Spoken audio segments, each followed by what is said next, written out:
विश्व इतिहास में दुनिया का सबसे पुराना धर्म सनातन धर्म यानी हिंदू धर्म को माना गया है।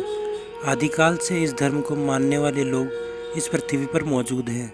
हिंदू धर्म के बाद ही अन्य धर्मों का जन्म हुआ, लेकिन हिंदू धर्म की कुछ ऐसी बातें हैं जिन्हें विज्ञान भी 101% सही मानता है। इसलिए दोनों हाथ जोड़कर करते हैं नमस्कार।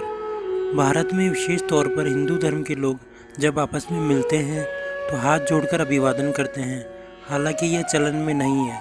इसका वैज्ञानिक कारण है, जब हम अपने दोनों हाथों को जोड़ते हैं तो अंगुलियों पर दबाव बनता है।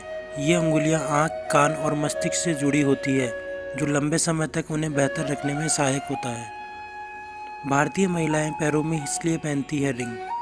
पैरों में रिंग पहनना विवाह का प्रतीक माना जाता है।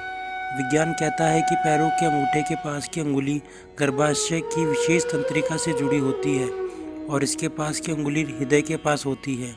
इसलिए इन दोनों में रिंग पहनने से मासिक धर्म के समय रक्त प्रवाह और हृदय से रक्त का प्रवाह संतुलित रहता है।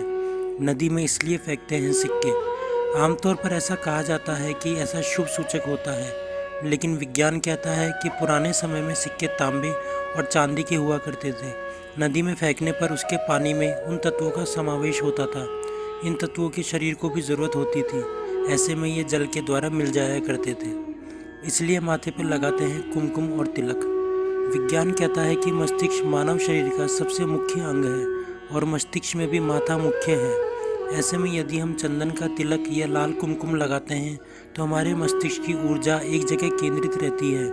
यह क्रम सदियों से चल रहा है। माथे पर चंदन अथवा रोली कुमकुम का तिलक लगाने से शीतलता आती है, दिमाग ठंडा रहता है, गुस्सा नहीं आता, जिससे हम पूर्ण विवेक से अपने निर्णय लेने में सक्षम होते हैं। मंदिर में घंटी इसलिए है बजाते।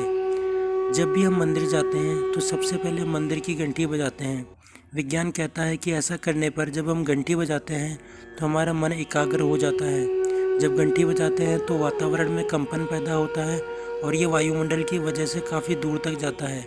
इस कंपन से यह फ़ायदा होता है कि इसकी सीमा के अंदर आने वाले सभी जीवाणु, विषाणु और सूक्ष्म जीव आदि खत्म हो जाते हैं। घंटी की आवाज़ एक तरह की ध्वनि उत्पन्न करती है जो हमारे दिमाग में एकाग्रता पैदा करती है। घंटी की ध्वनि बहुत कम समय के लिए हो, लेकिन गूंज हमारे मन में तमाम तरह की नकारात्मक ध्वनियों को दूर करती है।